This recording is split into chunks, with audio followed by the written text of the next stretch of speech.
When it was first built in 1675, it was with the specific purpose of accurately measuring the position of the stars and the planets for the purposes of navigation, so the sailors of the British Navy could find their way. But it is also now home to the Peter Harrison Planetarium, where we can find the ultimate modern orrery.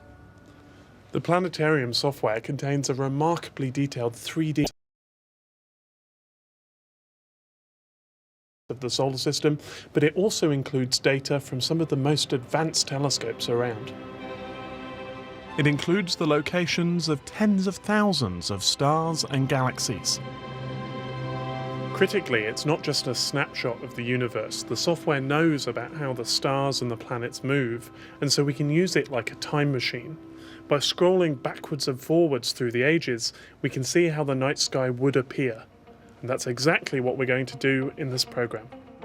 We'll be discovering how studying the clockwork of the galaxy is giving us dramatic new insight into our sun's history. It didn't come from here. It actually bounced off a spiral arm from 2,000 light years away and popped out. This is staggering. I mean, I genuinely didn't know this. On an even more epic scale, we'll be discovering what will happen to our galaxy billions of years in the future. And in the spirit of playing with the clockwork universe, we've asked mathematician Hannah Fry to investigate the claims of the ancient study of the movement of the planets, astrology as it's known. Look at that for a balance of the chart. All of the planets are underneath the horizon. The mechanism of our solar system was spectacularly reset early in its history.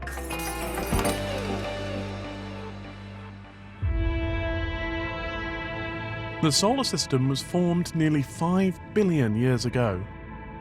But we think that the early solar system was unlike the one that we see today. And the layout of the planets was very, very different. We think that the rocky planets, Mercury, Venus, Earth and Mars, formed pretty much where we see them today. But it's with the giant planets that things start to change. We think that they formed in places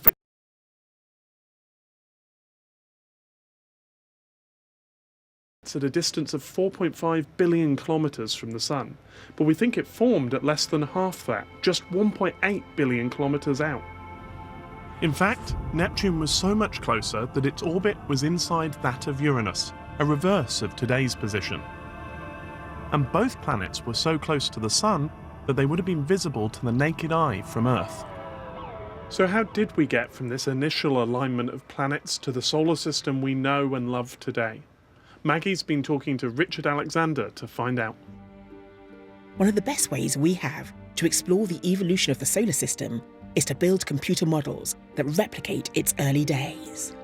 The most popular model and the closest thing we have to a standard model for the history of the solar system is the so-called Nice model, which is named after the French city where it was initially developed.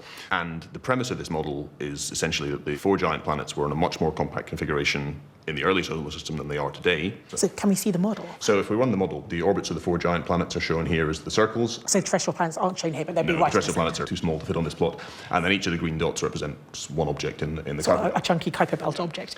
And so what happens is you see this gradual, these are the dwarf planets, the asteroids, the comets that we see in the outer solar system. And what happens generally with the ice giants, Neptune and Uranus, is that the small bodies get a gravitational kick. Each time they go past. Each time they go past, it's a close encounter that kicks the individual Kuiper belt objects inwards. And because momentum is conserved, the small objects can get scattered inwards and the giant planet moves very fractionally outwards. In this first stage of solar system evolution, the giant planet's migration was too slow to get them to where they are today. Something else was needed, and it came 3.9 billion years ago, when Jupiter and Saturn entered what is known as a resonant pattern, where Jupiter orbited the Sun exactly twice as often as Saturn. It meant that they passed each other at exactly the same place in each orbit. That interaction massively amplified the gravitational influence of Jupiter and Saturn, causing the whole of the Sun. But it looks fairly stable. It looks fairly stable, and it is for 800 million years or so.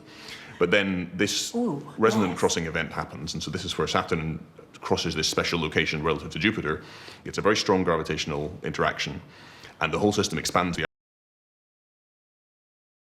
outer planets to move outwards very rapidly as well. And you scatter a lot of the Kuiper Belt objects. A lot of them get flung out of the system, a lot of them get scattered in towards the inner solar system, collide with the sun, collide with the inner planets. It's thought the scattering of Kuiper Belt objects is responsible for a dramatic event in the early history of the solar system called the Late Heavy Bombardment.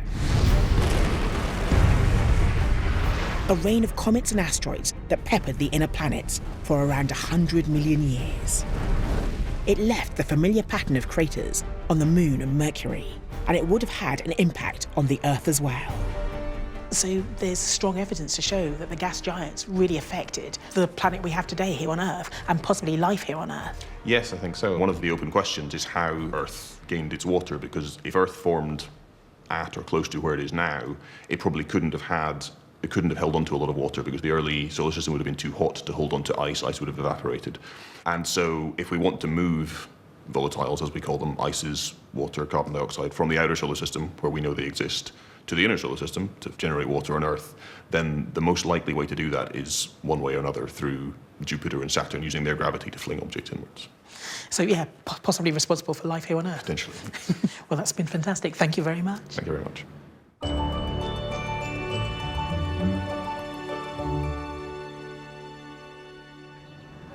The big idea that underpins our understanding of the movement of the stars and planets is, of course, gravity.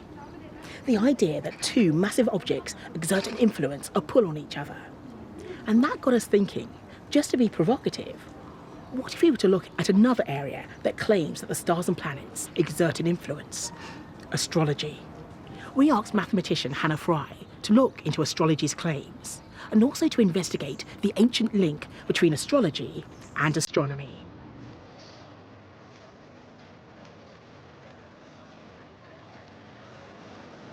Astrology. On the face of it, it's a bit of a strange one. The idea that the position of the planets or constellations in the sky can have an effect on individual human lives. But for thousands of years, it was cutting-edge science. The Chinese, the Indians, and the Mayans all had systems to predict terrestrial events from celestial observations. To many of us scientists, it seems remarkable that astrology is still so popular today. But equally, the scientific approach means that rather than dismiss astrology's claims, we should test them dispassionately. The first thing I'm going to do is have my own horoscope read by astrologer Barry Street. Hello, Barry. Hi, Anna. Lovely to meet you. So, got a copy of my birth certificate and my baby book. All he has to do is enter my time, date and place of birth into his computer. And in seconds, he has a chart which shows the exact position of all the planets at the precise moment I was born. Here we have your birth chart is there. Look at that for a balance of the chart. All of the planets are underneath the horizon. None of them are above. And from the position of those planets, Barry says he can interpret my personality. Each planet represents an area of life. Your Mercury is in the 5th house, the house of creativity. You're a writer of some sort, and it's in the sign of Aquarius. You're a scientific sort of writer. Well, that's true, but I do have the feeling that Barry may just be reading me, monitoring my reaction for clues and telling me what I want to hear. You're tolerant of most things, but not hypocrisy and lies. I'd say that one's true of almost everyone. No? So I've just had my horoscope read, but the thing is, I don't believe in astrology. I don't see any physical mechanism which means the planets could affect my personality. But if I'm being absolutely truthful, I also sort of forget that I don't believe in astrology, because when he was reading my horoscope, there were some things that felt like they were really personal. But I suppose they probably could apply to everybody. What we really need is a much more scientific way to assess whether or not astrology has any merits. There have been a number of scientific studies that have tried to test astrology. Most famous was the work of a French psychologist, Michel Gauquelin, who in the 1950s published a study that appeared to show a link between sporting ability and the position of Mars at birth. So this is the chart that Gauquelin constructed for sporting champions in his paper that he released in 1955. This is the horizon. This here's the visible sky. This is the hemisphere below the horizon, and this line shows you how many athletes were born when Mars was in a particular position. Now, quite quickly, you can see that there are two very clear spikes here, one just after Mars rises, and another after the zenith, after Mars culminates. At the time, this was considered to be a statistically significant connection, one that became known as the Mars effect, and it caused quite a stir. Many people, even some scientists, thought Gauquelin had established a proof for the concepts of astrology, that the positions of the planets at our birth really do have an impact on our lives. But to mathematicians like me, the result is not so groundbreaking. If you toss a coin, there's a 50% chance that it will come up with heads. So if I end up with 10 heads in a row, you'd be well within your rights to be suspicious that something a bit dodgy was going on, that this coin was disproportionately coming up with heads. But now imagine that I had 100 coins, or maybe even 1,000. It becomes increasingly likely that one of these coins will come up with 10 heads in a row. But this time, you can't just pick out that coin and accuse it of being biased. It's just a natural result of randomness. And that's what happened with the Gauquelin study. He was looking for so many different correlations, thousands and thousands of birth dates with 10 planets and 12 positions in the sky, that he was bound to come across some spurious patterns. And that's what the Mars effect is. He didn't adjust for the number of combinations, and the result is just there by chance. No scientific study has ever found reliable evidence to back up the claims of astrology. But that's not to say that it doesn't have some scientific background. In fact, until just 300 years ago, astrology and astronomy were virtually indistinguishable. Galileo, Copernicus, and Kepler were all keen astrologers. To find out more, I've come to see astronomer and writer Stuart Clark. So, Stuart, what seduced these great names into astrology then? It was thought that the heavens were God's realm, and so nothing would happen up there without a reason. Kepler became interested in why astrology worked. Mm-hmm. He said, what is the nature of the mechanism that brings the influence from the planets and resonates inside us? He knew that the tides follow a particular 19-year cycle. He also knew, of course, that the moon's orbit around the Earth follows a 19-year cycle, and that the two are synonymous with one another. So he knew that the moon was producing the tides by some invisible, unseen influence. And he reasoned to himself that if the moon can affect the mighty ocean, then it must surely, he said, have an effect on the fragile human soul. Which sounds quite sensible in a way, really, having something that happens, a position of an object in the sky having an influence on Earth. It sounds like a logical conclusion to draw. Absolutely. A firm hypothesis based on observation. It fell down later in the century because Newton derived his law of universal gravitation, and there we saw exactly what the influence truly was and the nature of it. At that point, astrology really began to die away. There was just nothing that could be measured, nothing that could be tested. So does astronomy have a lot to thank astrology for? It really, really does, because the key question in astrophysics today is, how does a celestial object work? How does it influence the things around it? And those were the kinds of questions that Kepler was asking in his personal investigation of astrology. How does it work?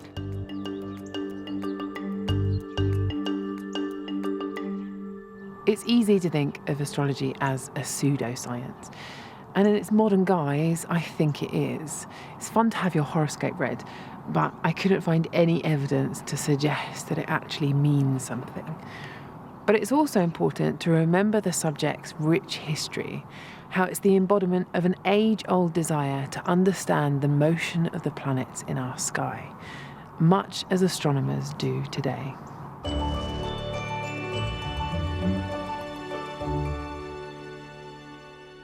To see how prevalent the ideas behind astrology were, you need to see this. It's a horoscope drawn up by the first astronomer royal, John Flamsteed, to mark the occasion of the laying of the first foundation stone for the observatory in August 1675. It was seen as an auspicious day, but I'm not too sure how seriously John was taking it, because written here in Latin is, "I hope my friends refrain from laughing." After the planets, the next stage in understanding the clockwork of the universe was to study the movement of the stars. This book is an astrographic catalogue taken here in Greenwich in the year 1900. If we look inside, it has lots and lots of information. It has the plate number, the date the plate was taken, and then row after row of what's meant to be the permanent position of thousands of stars. This is volume 1 and volume 2 is there. This must be an epic piece of work. But the truth is, this isn't a permanent record of the stars at all, because given time, each one of these stars will move. The stars don't move quickly, but some travel fast enough that if you photograph them over months or years, you can see them moving. This is Proxima Centauri, the closest star to the Sun. Photographed over 10 years, you can clearly see it moving relative to the other stars. And given enough time, it will become apparent that all the stars are moving. It's called proper motion, and it means that over time, the pattern of stars, the map of the night sky that we see from here on Earth, will change. The model of our galaxy in the planetarium's computers includes the proper motion of thousands of stars, and we can use it to see how the night sky changes over time. I'm sure that since humans evolved, they've been looking up at the night sky. But not the night sky that we see. This is what the sky would have looked like when the first humans emerged in Africa 200,000 years ago. And it's an uncanny sight. Some of the familiar constellations are there, but others are distorted beyond all recognition. And if we go back further, let's say to 1 million years before the present, then things change completely. The familiar constellations are gone, revealed to be nothing more than temporary, chance alignments of random stars. The constellations we see today would have been unfamiliar to our ancestors and completely alien to our descendants. This is Cassiopeia, one of the most recognisable constellations in the sky, but it will change dramatically over the course of the next 1 million years, becoming completely unrecognisable as the stars travel on their own paths, going their separate ways. Tracking the motion of the stars can reveal the journey that they make over their lifetimes. It can even help unravel our own sun's history. And as I found out from Professor Jerry Gilmore, our star has been on quite an adventure. A star is formed probably in a cluster, but certainly in a star-forming region, something like Orion, it's full of young stars. And these stars diffuse away slightly just because the Milky Way is rotating. But then as stars move out through the rest of the Milky Way, they're scattered around a bit. Not by actually hitting other stars, but by coming close to another star, they get a tiny tweak in their orbit. And these tiny tweaks build up over time. So eventually, after a long time, all the stars have forgotten their initial conditions and they're moving around in their own peculiar little way. So hang on, so stars can move, because I think of stars rotating in this disk. They're supposed to go sedately around the galactic centre, and you're saying stars can move in and out as well?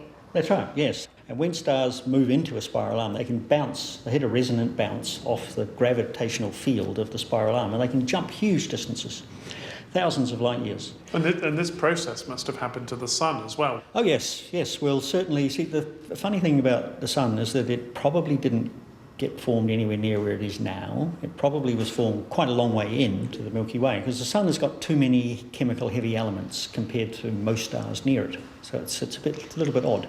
And the simplest explanation for that is that, well, it didn't come from here. It migrated here. And so it actually bounced off a spiral arm from 2,000 light years away and popped out. This is staggering. I mean, I genuinely didn't know this. That's staggering. That means that the conditions where the Sun formed would have been very different. They could have been. Yep, they could have been, yeah.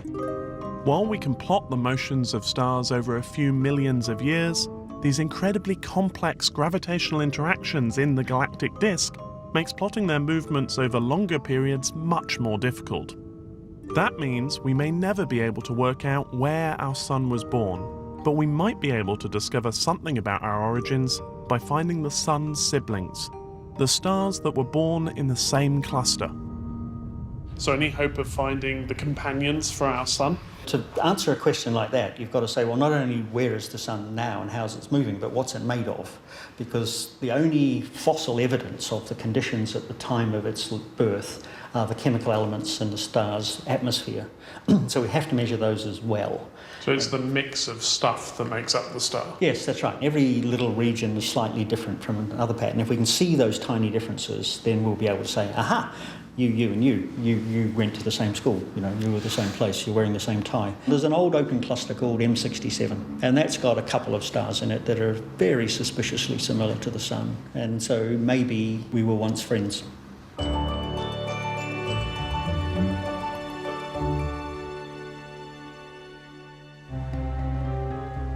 While many of the changes in the night sky take place over long periods of time, there are other shorter-term changes, and it's these that Peter's looking at this month. When you go out and look up at the night sky, the stars appear to be essentially fixed in position. But there are short-term visitors that can appear to move among them quite rapidly, and the most spectacular of these are comets. For thousands of years, people have been mystified by the sudden appearance of comets in the sky. But we now know that their movements are also driven by the gravitational clockwork of the solar system. Last November, comet 67P Churyumov-Gerasimenko caught the world's attention when the probe Rosetta went into orbit around the comet and landed the Philae lander on its surface. Since then, Rosetta has been sending back incredible close-up images of the comet. These latest images, released just a few weeks ago, show the comet emitting great jets of gas and dust as it passes close to the sun. And now we have a chance to observe it from the Earth as well. It's not going to be a spectacular comet. It's still pretty faint and it's quite small. But if you've got a telescope which is 8 inches or larger, then you should be able to see it visually through that. Or if you've got a camera with a regular lens fitted to it, then a long exposure should be able to pick it up, but it will be quite tiny in the frame. Now, to see it during the middle of September, you need to look towards the east from about 4 o'clock in the morning. Now, if it's clear, and it's not looking that great for us at the moment, you need to find somewhere which has got a nice low horizon towards the east, and a beach like here is perfect for that. You can find full details of where to find the comet in my star guide on the Sky at Night website. Back on our beach, the clouds cleared and we finally got a view of the comet just as the skies were brightening before dawn. Okay, I'm going to have to put it up on a computer screen to actually look at it closely enough to work out what I'm seeing, but there is an object which I'm looking at here which has got the characteristics of a very small fuzzy comet. That might be it, which would be amazing as we've got it just before dawn. The sky is getting very bright, but I think we've been remarkably lucky to have actually got a clear slot in what was a very, very cloudy sky when we arrived, and that's just fantastic. And here it is, a picture of a very small, faint comet. It's amazing to think that there is a tiny spacecraft buzzing around it. Later in the month, on the 28th, there's one of the most dramatic and shortest term events visible in the night sky, and that's a total eclipse of the moon. Now, this is a fairly rare event which occurs when the moon is full and the Earth sits directly between the moon and the sun. The disk of the full moon will be slowly consumed by the Earth's shadow, turning it a spectacular blood red. It occurs in the early hours of the 28th, starting at 02:01 BST for the main eclipse. Now, you need to locate the moon, which is in the south-southwest at that time, but to be honest, the full moon should be pretty easy to find. It takes about an hour for the moon's disk to slip into the Earth's shadow, and totality lasts for about another hour again. Now, this is really one of the main events of the year, so something to really look out for. So let's keep our fingers crossed that the weather stays clear.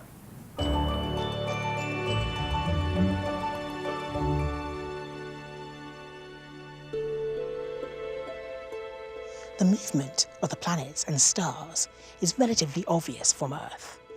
But the clockwork universe operates on another level, which is much harder to detect: the movement of galaxies. Yet even with galaxies, the relentless predictability of gravity means that we can still run the clock forwards or backwards. Each of the dots in this graphic representation are individual galaxies, as mapped by the Sloan Digital Sky Survey. And we find that they are all involved in a gravitational dance with each other. And like people with two left feet, sometimes the dance goes wrong and the galaxies crash into each other. In 4 billion years' time, our galaxy, the Milky Way, will collide with the Andromeda Galaxy, and the skies from Earth will change dramatically. This animation shows what we think will happen when the galaxies collide. Although the collision looks dramatic, there's very little violence in it. The stars that make up the galaxies are very widely spaced, so they're unlikely to run into each other. What will happen is that two galaxies will form a huge elliptical galaxy, changing the skies of Earth forever. Well, that's it for this month, but when we come back next month, we'll be talking about the solar system's volcanoes. In the meantime, get outside and get looking up. Good night.